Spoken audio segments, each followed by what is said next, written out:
Welcome back to the Smarter Marketer podcast, brought to you by Rocket Agency. I'm your host, James Lawrence. Welcome back to the Smarter Marketer podcast. I'm here today with Sachin Rajah. Sach, welcome back to the pod. Thanks, James. Good to be back for a third time. I know, third time lucky. It's or three strikes and you're out. It's the pressure is on. The pressure is on. Now we've had two very good conversations so far. So always good to chat with someone who I think is at the coalface. Sach, I think that's the perspective I think which you bring to the pod, which is so valuable. I think being the most senior person in our agency that deals with clients on a day-to-day basis, deals with our client services team, putting strategies together for clients, resetting roadmaps. So I think you're also across the changing landscape, and hence the topic for today, which is the countdown to 2025, what marketers need to do to kick off next year to give themselves the best chance of success. We're chatting off air, and we've tried to put some structure around the pod, I guess, and we put some thought before recording into, I guess, the 6 big areas where we see either marketers struggling as we kind of get towards the end of 2024, or the themes, which is just so obviously going to be huge next year into 2025. So I think, Sach, we'll start with the easy one. I say that laughing. So AI, like, what are you seeing? I think, first of all, just in terms of AI as it relates to content creation, as it relates to how marketers are using it, how we're using it in the agency. But I guess, how are the best performing marketers using AI? And I guess, where does the hyperbole start to kick in, and where does the actual real part of AI and how you bring it into your marketing plans, kind of where's that line sit at the moment? Yeah, I think, over the past year, we've seen the most rapid growth and movement towards leveraging AI within marketing. The two biggest areas that we're seeing AI being leveraged and being leveraged really well is definitely in the content creation space. So whether that's copy, whether that's creative, and then also when it comes to personalization at scale.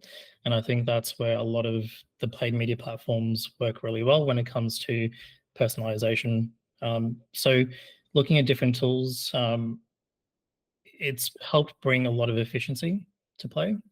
But I think it's definitely been a challenge to find the right balance between leveraging the automation, but also maintaining a certain element of human creativity and emotional connection that really kind of resonate with your audiences. Well, yeah, I guess so. With content creation, it's kind of funny, isn't it? Like, I think when I first started playing around with ChatGPT, the back end of 2022, beginning of 2023, I think I was like, very quickly, like, wow, this is incredible. This will kind of replace so much in terms of copywriting and content creation, both worldwide and within the agency. And I think, like a lot of people's experiences, then you start playing with it and it's just very quick to mediocre, but then just doesn't create kind of expert content, struggles to really put it into have a tone or a tone of voice or a perspective of great content. I guess it'd be interesting to talk about how we're using it at Rocket, how our clients are using it. Like, is it as simple as put a great prompt in, put a great brief in, and suddenly you've got this awesome white paper? Or is it an ideation tool, or is it a quality control tool at the very back end of the process? Like, what do you see it? How do you see it working best for clients?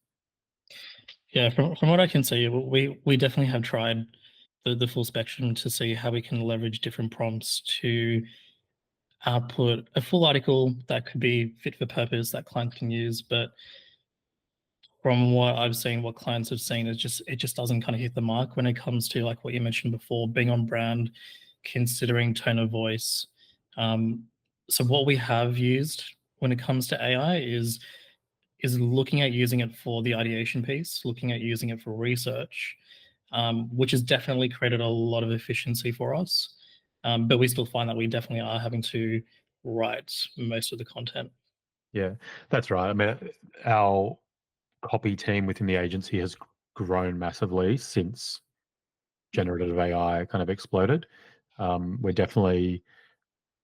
There'd be no content being created purely using ChatGPT, Gemini within our agency. I think it's the research coming out kind of early on in 2024 was suggesting that solely AI created content was getting massively outperformed by solely human created content in terms of search engine rankings.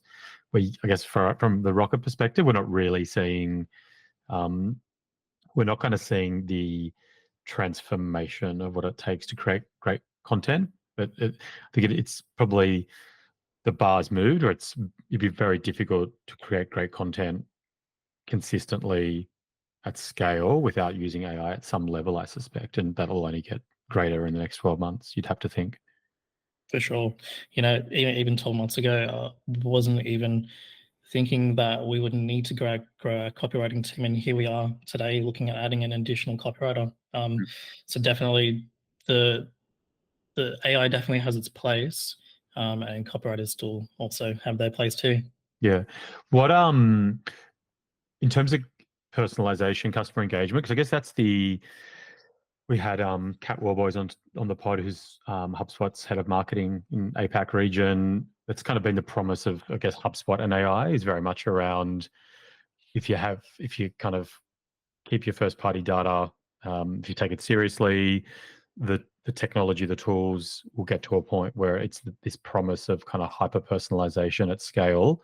Are you actually seeing that yet, or is that kind of still something where marketers are looking at to when that will happen into the future? No, I think that's still very much in its infancy. We're not seeing that happen just yet, but I think we're seeing the foundations of that starting to come into play. So what do you think, because I think it's hard for marketers.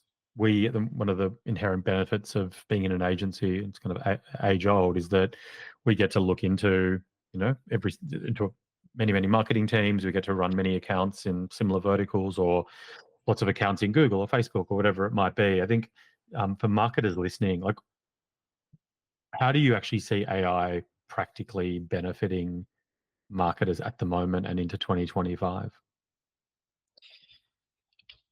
From a copywriting perspective, AI has its place in terms of helping understand market demands, trends. It definitely helps with the ideation piece and the research piece, helps with creating your briefs.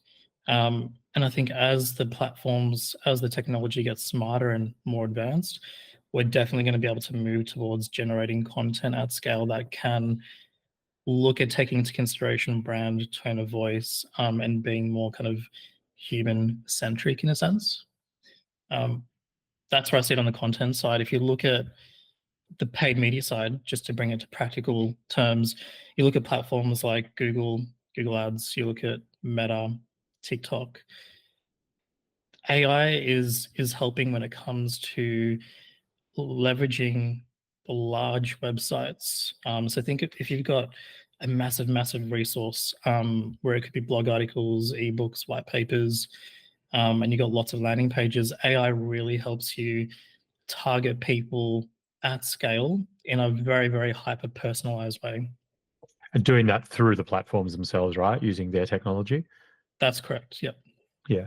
And I think that feels like I'm yet to see too many examples of these kind of transformative AI programs or platforms that didn't exist before ChatGPT kind of blew up and became so famous. I think fair to say in our agency, we're probably seeing the benefits of AI within the software stacks that we already use. I think it should be fair to say within Google, within Meta, within HubSpot, within Adobe, within Canva. Like that to me feels where the biggest kind of change and growth is happening. And it'd be very challenging, I think, for most marketers to be keeping up with the promise of all the AI products that are out on the market, and the 90-second explainer videos look incredible, and you see an output on LinkedIn of something that looks truly incredible that was created using a certain product. And again, our experience, most of those products that we then start playing with kind of don't deliver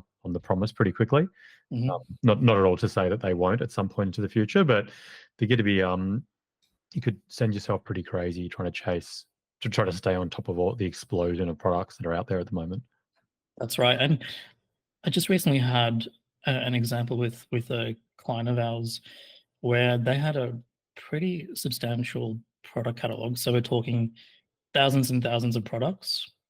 And it wasn't easy to determine it and forecast which products would be trending, which products would be popular because it was so scattered.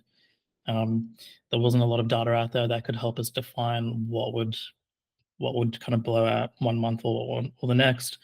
But that's where AI really came into play. So we were able to leverage AI to capitalize on those surges in demand for a specific product, for a specific theme, rather than take a little bit more of a manual approach.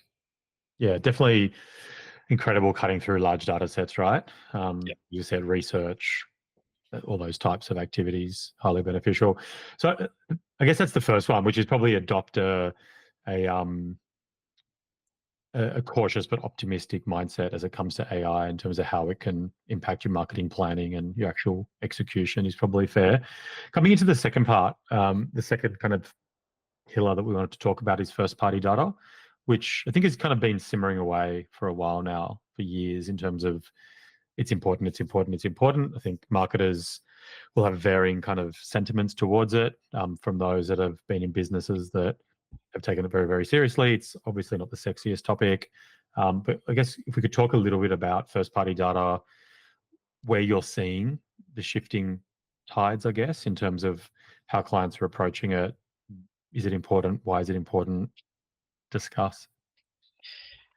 Yeah, privacy and data. Hey, it's it's a very sexy topic, but it's been very topical in 2024. And there's been a lot of change. Google is really been keeping us on our toes. The EU has been keeping us on our toes when it comes to GDPR. So early in 2024, we have seen changes in the GDPR law when it comes to privacy and cookies. And so this created this whole surge towards changing the way our websites operate to give users choice when it comes to cookies. In late 2023, we saw Google come out and change their policies in relation to cookies. So by March 2024, all websites and advertisers that are using Google Ads had to have cookies in place. And if you didn't have it in by March 2024, then you wouldn't be allowed to advertise to websites within the EU market or in California as well. So when it comes to privacy and data, there's been a huge push in 2023 to move towards giving users more choice. And what this meant was we weren't able to collect as much data as what we were able to in previous years. And that's why first-party data is becoming so important, because now that we're unable to capture as much data when people come through to our website. So as an example, retargeting is not going to be as strong as what it was in previous years. By having that first-party data, you've got control. You can email those customers. You can upload those lists into paid media platforms such as Google Ads, LinkedIn, and Meta, and target customers that way. So that's where the importance comes in. It's really having that control of your data. And it just like, this isn't, we told you so, but I would say for 4 or 5 years, this has always been one of those lead topics in any webinars that we create for Rocket. It's been a recurring theme on the pod. And like, my observation is the best performing clients that we have, so clients that have the best marketing teams, the best digital performance, the best websites, they all take first party data really, really seriously, whether that's a CDP, whether that's a CRM. They have systems and processes in their business. They follow them. They have people responsible to maintain the integrity of data. And it doesn't matter kind of from what perspective we view it from, whether you're talking about someone like yourself, whether you're talking about sales teams, if you're talking about an e-commerce digital manager within a business, if you're talking about lead gen, kind of all roads lead back to Rome, with it being great data, email, SMS, the ability to kind of find your best customers and then plug that data back into the platforms and allow the AI to find more people like that, remarketing, retargeting. There's kind of I think if the website used to be the kind of fulcrum for successful digital marketing 5 years ago, 10 years ago, it feels that it's kind of a close second now, which is maintaining the integrity of your data, taking it seriously. And it's so unusual now to find a client who can drive a really successful winning digital marketing strategy that doesn't have first party data being taken really seriously within that. Yep. I just don't think anyone can attract clients and data cheap enough to then just squander that and just keep going out and finding more people like that. I think you've just got to have that 360 view of your customers and prospective customers. You have to, otherwise you're going to fall behind. It's all about creating those value-driven experiences. Even things like you touch on SMS, you've also got loyalty programs, you've got optimizing your CRM systems so you can manage data more effectively.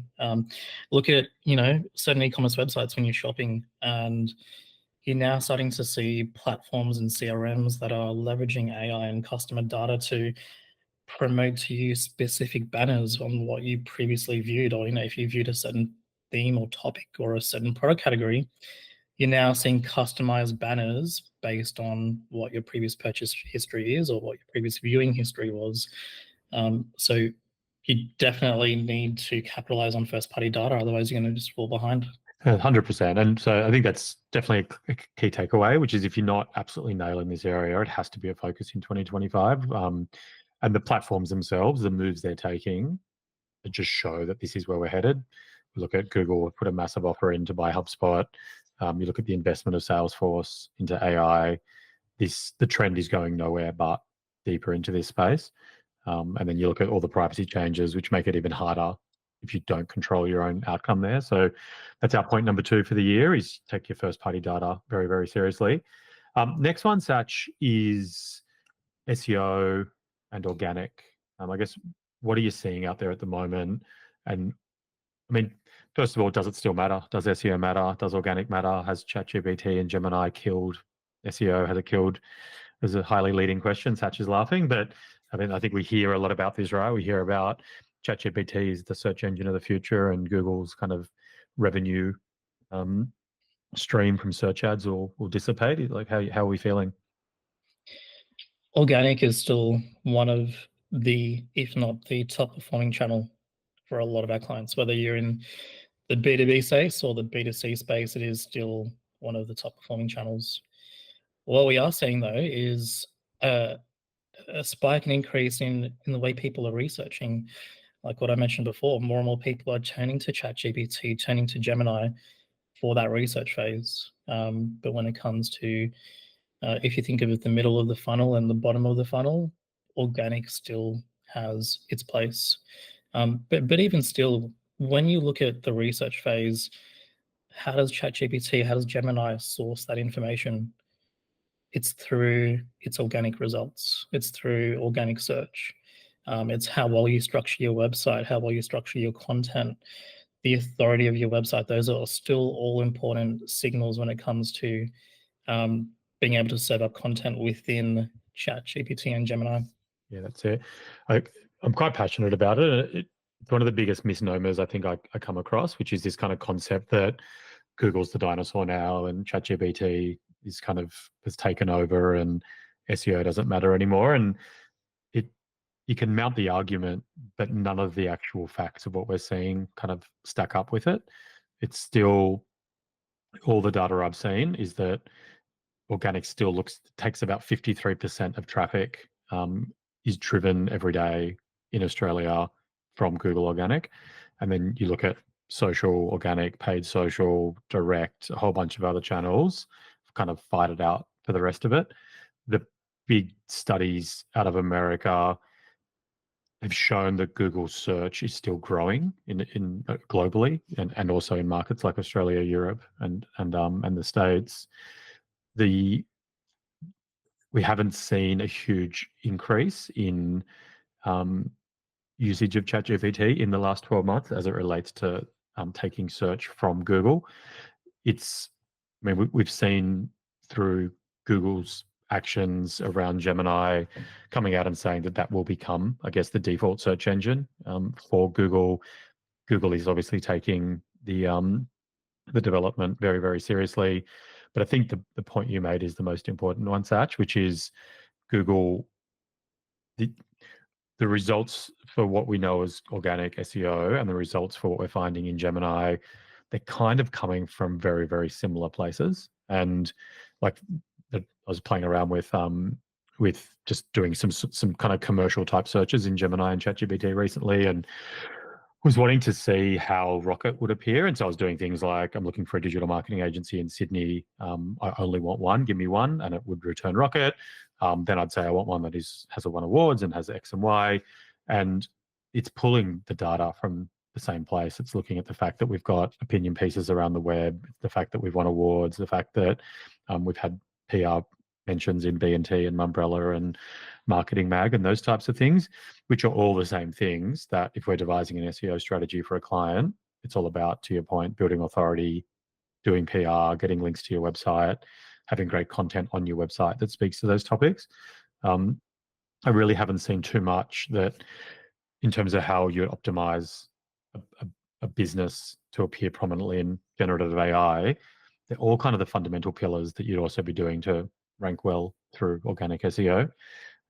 So yeah, for sure, in 5 years' time, what is the way that consumers are running searches to find the answers to things could be very, very similar to how Google runs now. Probably won't be. We might see a lot more voice search. We might see it much more like an assistant. But I think we're going to find that those engines and bots are still have to still work on relevance, right? Which is something that, we've been working for the last 25 years to have clients ranking well based on relevance in organic search. Yeah, that's right. It's all good points. And also something else to consider as well. The other important factors when it comes to SEO is still relevant. Things like your local SEO, things like ensuring your website has a really good user experience as well, and really capitalizing on the traffic that is coming through. Yes, it is a factor of CRO, and it plays. You may think it's not important when it comes to SEO rankings, but those are all signals that Google looks at as well. How much time do people spend on your website? What are your bounce rates like? Is your website actually fulfilling the search query of what that user typed in? Yeah, that's it. Yeah, so I think we're in alignment there, right? I think organic will continue to be the biggest traffic source for clients into 2025. You will continue to be rewarded for doing high quality work in the space. And as we've seen in the last 5-10 years, you will be punished for doing average quality work in the space. Yep. Let's move on to the next one. You've touched on it a few times, but I think with privacy, we're nearing the end. We're kind of getting towards the back end of 2024 now. We have had that kind of backflip by Google in terms of cookies being taken away. Now it's going to be kind of an option for users within Chrome. What strategies do marketers need to be aware of in terms of privacy to prepare themselves for 2025? So first, you need to know where your traffic is coming from and what markets you provide products and service in. Those two factors are really, really crucial, because GDPR and the California Privacy Act are the two biggest considerations when it comes to how you should manage privacy. If you provide products and services within the EU region or California, you have to comply by those standards, which means you need a consent management platform. There are platforms like CookieBot, CookieYes, and a bunch of other platforms which can manage your privacy for you. So if you visit a website, you may be used to seeing those banners where it says, accept all cookies. That's your cookie management platform. Yep. And so you need to consider having those installed on your website if you do provide products and services in the EU. If you don't provide products or services in the EU and California, but you get traffic from those regions, then you don't need to comply with their standards. You don't need to have explicit consent on your website. However, and this has been a question raised by a lot of our clients, should we still go ahead with it? And my answer is, it's good to go ahead with it. It is considered best practice because you want to be putting the choice in the hands of your user. That's why it's really, really important to consider consent management platforms in 2025. Yeah, I think that's good advice, Ash. I think if you're gonna, like all these things, if the industry starts moving in a particular direction, you may as well lean into best practice rather than trying to hang on to something that used to exist that you inevitably will have to do it anyway. Yep. Let's move on to paid media, which is, look, what are you seeing there? I know it's a huge topic. We could obviously do a deep dive in and of itself, but best practices for what's working, what's not working. I guess what's changed fundamentally in terms of platforms like Insta, Meta, LinkedIn, Google. Like, what can marketers take away from the pod as it relates to their media strategy for 2025? I think first let's start with the social platforms. So we've seen a lot of shift and a lot of change to the way people have interacted with these platforms. And you've seen new features like LinkedIn product pages, Instagram shops. You've got a lot more live streams these days, polls and stories, along with even YouTube Shorts, which have become really, really popular. So the advice that I can give here when it comes to social media and what to look out for is look at where your consumers spend most of their time, and how do you best engage with them in the best possible medium. So is it in Shorts? Are they spending more time in Reels? What platforms are they spending most of the time in as well? Is it LinkedIn? Is it Meta? Is it YouTube? Have you seen big changes this year in terms of targeting? We've started to see changes in targeting when it comes to privacy and the amount of targeting options that we have that we can use. So because privacy is becoming much more prevalent in the industry, it's becoming harder for platforms like Meta and Google to leverage those interest-based audiences. And so what we're having to do as marketers, we're now having to leverage lookalike audiences, first-party data, where we upload it to the platform. And then we're also having to leverage things like custom intent audiences. You're leveraging things like in-market audiences as well. Do you feel that the kind of slow decline in interest-based targeting it's always been important, but puts more onto the creative itself, almost just putting great creative out there to a less defined audience and kind of allowing the creative to almost find the right people as opposed to trying to find the right people and then put a message around it? Yeah, and that's such an important aspect, because platforms like Google and Meta, one of the signals that it's looking at is how well people engage with your creative. And engagement rate is such an important factor when it looks at deciding what is the right audience that I should be putting this piece of creative in front of. And the more and more people that make up a certain segment that are engaging with your creative, it's going to target those people at scale. So you really want to make sure that your creative is speaking to the right types of people, the right audiences, and the right segments. I guess we hear a lot about TikTok killing Facebook. Facebook doesn't work anymore.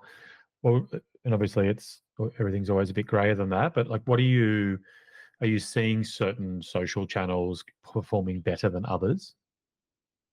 Compared to how they used to perform?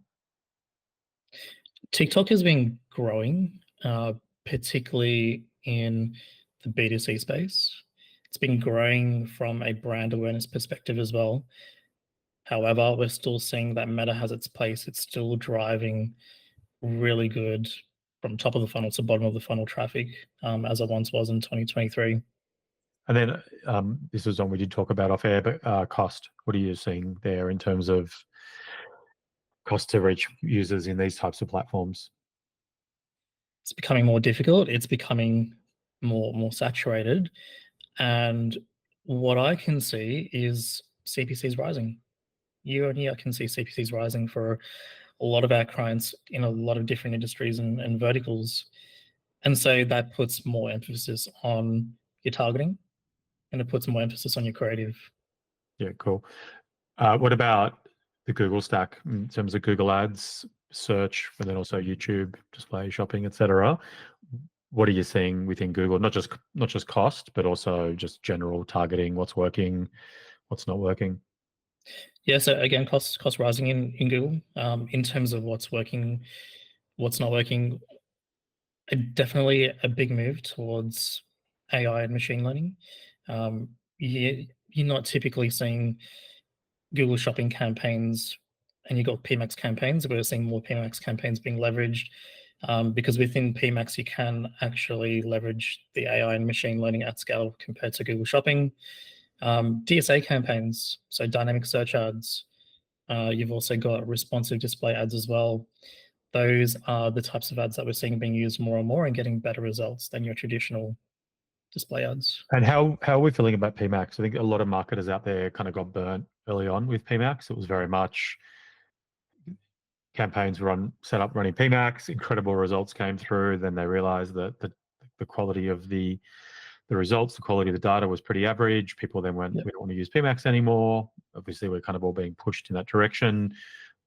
What's your resting position now on PMax? There has been a correction in the industry when it comes to PMax.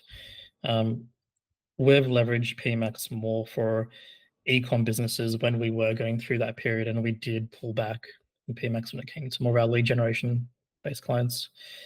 And as of late, since we've seen that correction in the industry, PMax has started to outperform your traditional search campaigns, even when it comes to lead generation. So test and learn, but definitely consider moving towards PMax if you haven't already. And that wouldn't be a blanket kind of rule, is it? It's very much about, to your point, testing it, make sure it works, and then kind of slowly ratcheting up. That's correct, yeah. Yeah, nice one. I think that's good, Sach, in terms of paid media. It's obviously very difficult to cover all the paid social, all the paid search, in a small part of a podcast. But I think that's probably helpful to marketers to kind of know, okay, if CPCs are going up, it's probably okay. Should we be getting rid of Facebook? Yes, no, those types of considerations. And then the sixth and final area that I thought it'd be nice to talk about is measurement and attribution. For those listeners that don't already, it's probably good to sign up to Rand Fishkin from SparkToro.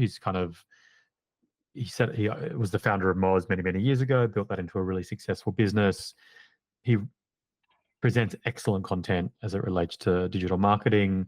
He's got some very, very, very strong opinions on on measurement and attribution. He basically says attribution is dead, that we can no longer measure effectively what's happening online. I'm not sure if that necessarily is the case, but I think it's certainly a very worthwhile juxtaposition with those that are kind of, I will make every single decision based on data. What are you seeing out there, Sach? Like, are we feeling that we can still measure things as effectively as we once could? Does it depend on the type of client and what the buyer journey looks like? I think it would just be interesting to just chat more broadly about what you're seeing as it relates to data and measurement as we kind of start getting towards 2025. Yeah, and it's a really good topic, attribution. It's evolved so much over the years. It really depends when it comes to your buyer journey. If you have a very long buyer journey, and if you have a lot of creative, a lot of ads, top and middle of the funnel, you've got some at the bottom of the funnel, attribution becomes really, really difficult when you're top of the funnel heavy. So if you think about it, if I give you an example, let's say you've got ads, brand awareness ads in Facebook. Someone sees your ad, they come through organically as the second touch point, and then they come through direct as the final touch point. With that view on your Facebook ad, GA4 is not going to know that that person had viewed your ad on Facebook. Facebook may know, though, if you look in platform. And so that's where it becomes very difficult when you look at attribution. GA4 does make it more difficult because it can only capture data once people hit your website. It doesn't know what happens outside of that. So if you've got YouTube ads, if you've got programmatic, if you've got display creative on Google, or even if you've got creatives within Meta, GA4 just doesn't know if people are viewing those ads. That's it. No, I'd kind of argue that what you described is quite a simple buyer journey, right? Like, I think if you're an emergency plumber, that might be even simpler. Simple as emergency plumber, my suburb, click an ad, off you go. But even something which might be 3 touch points to purchase, that's fairly simple, right? Compared to if it's a sophisticated B2C or a B2B transaction, retail environments like a car purchase or an airline purchase, where you're looking at probably thousands of touch points over years, decades, even probably anything in a B2B context, right? In terms of, there'd be hopefully people listening to the pod who in 5 years' time might come back and speak to Rocket. How do you ever measure that through GA4 or in-platform LinkedIn or in-platform Facebook, right? So Yeah. it is, that doesn't mean you shouldn't be measuring things. Doesn't mean you shouldn't be measuring certain metrics as it relates to running digital campaigns. But I think we're definitely seeing the best performing clients that we have are those that have effective measurement frameworks that are very much in line with the client journey, understand the months or the years that journey might take, understand that inherent within that is you probably can't measure lots of stuff. But that doesn't mean you can't have a good measurement framework around what your organic strategy looks like or what running a big campaign in LinkedIn might look like. But it might not necessarily be trying to measure lifetime value of clients off of an SEO campaign or a LinkedIn campaign. Yeah, it's about, you touched on a really good point, your measurement framework. And it's about putting all the pieces of the puzzle together, because GA4 doesn't capture the full story. And that's something that we've been really working towards getting much better at Rocket, is how do we define a measurement framework for each one of our clients, because it's going to be different for every client. How do we incorporate Facebook views? How do we incorporate YouTube views, display views into a buyer journey? And then how do we make decisions off that data? Do we invest more money in those top of funnel channels? Do we invest more in bottom of funnel? So there's all considerations that you need to take when you look at the wider buyer journey and your measurement framework. That's good.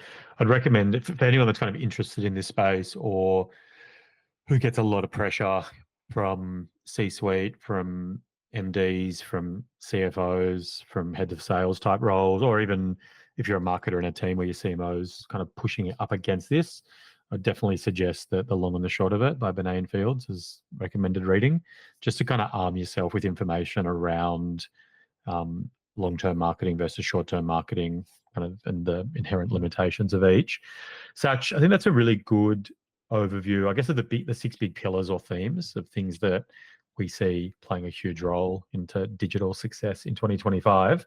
I've asked you this question before. Well, I have end every pod with, what's the best piece of career advice for marketers? You've already answered it. So I thought I might just ask you, what's the one best piece of advice that you'd give to a marketer to set themselves up successfully for 2025? I think I love this one. It's embracing data-driven strategies, particularly with a lot of the change that we've seen over the past year and the past 2 years when it comes to privacy, when it comes to cookies, when it comes to leveraging first-party data. Really play on that. Really play on data-driven insights, data-driven attribution, data-driven strategy. And when you say data, meaning first-party data or just everything related to? Everything related to data. Nice one, Sach. Thanks so much for coming back onto the pod. And I don't think that'll be a case of 3 strikes and you're out. I think that's we'll be seeing you on the pod shortly for a 4th one. That was great to be back. Thanks, James.